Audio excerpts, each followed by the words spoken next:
L'histoire de la Grèce antique, remplie de mythes et de légendes, de grandes batailles, de héros insurpassables et de traîtres méprisables, a toujours attiré les gens. Il y a de nombreuses grandes et glorieuses pages dans l'histoire de la Grèce antique. L'une de ces pages dorées de l'histoire est celle de Sparte. De nombreux films et livres lui sont consacrés. Bienvenue. Dans cette vidéo, je vais vous présenter plusieurs faits cruels et barbares sur les Spartiates. Fait numéro 1. Contrairement à la pensée répandue, selon laquelle les Spartiates sélectionnaient les combattants de leur future armée dès la naissance, et que les bébés faibles et malades étaient jetés du haut d'une falaise. Cela ne s'est pas produit car Théodore Pittios, le grand spécialiste de l'anthropologie médicale à l'université d'Athènes, après avoir examiné les restes trouvés au pied de cette même falaise où des bébés auraient été exécutés, est arrivé à la conclusion qu'aucun des restes n'était infantile. Au contraire, tous les restes appartenaient à des hommes âgés de 18 à 30 ans. En effet, ce ne sont pas des enfants faibles qui ont été exécutés sur cette falaise, mais des Spartiates qui avaient transgressé la loi. Fait numéro 2. L'éducation des enfants est une priorité pour Sparte. Les enfants étaient considérés comme la propriété de l'État et les parents n'avaient pratiquement aucun droit sur eux. À l'âge de 7 ans, tous les garçons étaient retirés de leur famille pour être placés dans un internat spécial où ils étaient formés à l'art de la guerre. En plus de l'entraînement aux armes et de la mise en condition des futurs guerriers de la grande armée spartiate, il y avait aussi des cours de chant et de musique. Les cours de lecture et de l'écriture étaient réduits au strict minimum. Ces internats se terminaient à l'âge de 20 ans. Ainsi, tous les hommes spartiates passaient presque toute leur vie dans l'armée, s'entraînant au savoir-faire, menant des campagnes militaires et des guerres. L'armée spartiate était donc l'une des plus fortes de l'époque, mais n'était pas la plus grande. Fait numéro 3. Avant 30 ans, tous les Spartiates vivaient dans des casernes publiques et servaient dans l'armée d'État.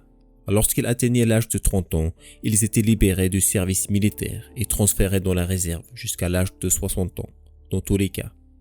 Si l'un des hommes ne pouvait pas trouver de femme à l'âge de 30 ans, il était obligé de se marier. Les Spartiates considéraient le mariage comme important, mais pas comme le seul moyen de concevoir de nouveaux soldats, de sorte que les filles n'étaient pas mariées avant l'âge de 19 ans. Les candidats devaient d'abord évaluer soigneusement la santé et l'aptitude de leurs futurs compagnons. Bien que le mariage était souvent décidé entre le futur mari et le beau-père, la fille avait aussi son mot à dire. Après tout, selon la loi, les femmes spartiates avaient les mêmes droits que les hommes, et même plus que dans certains pays modernes. Si les hommes spartiates se mariaient avant leur 30e anniversaire et toujours pendant leur service militaire, ils continuaient à vivre séparés de leur épouse. Mais si un homme entrait dans la réserve en restant célibataire, il était considéré comme ne remplissant pas son devoir envers l'État. Un célibataire s'exposait au ridicule public sous n'importe quel prétexte, notamment lors des réunions officielles. Et si pour une raison quelconque, un Spartiate ne pouvait pas avoir d'enfant, il devait trouver un partenaire convenable pour sa femme. Il est même arrivé qu'une femme ait eu plusieurs partenaires sexuels et que tous les trois aient élevé des enfants ensemble. Fait numéro 4.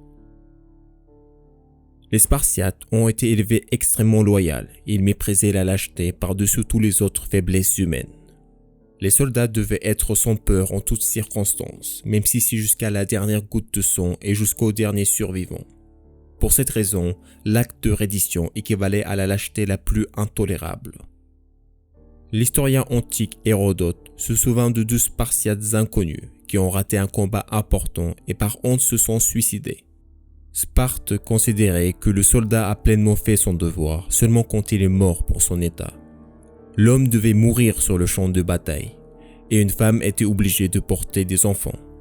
Que ceux qui ont fait cela avaient le droit d'être enterrés dans une tombe avec un nom sur la pierre tombale. Fait numéro 5. Les Spartiates n'aimaient ni les traîtres ni les lâches. Ces personnes étaient stigmatisées.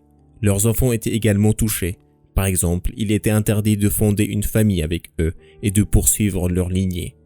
D'ailleurs, celui qui voulait être philosophe, poète ou historien pouvait être traité de lâche puisque les professions intellectuelles étaient interdites.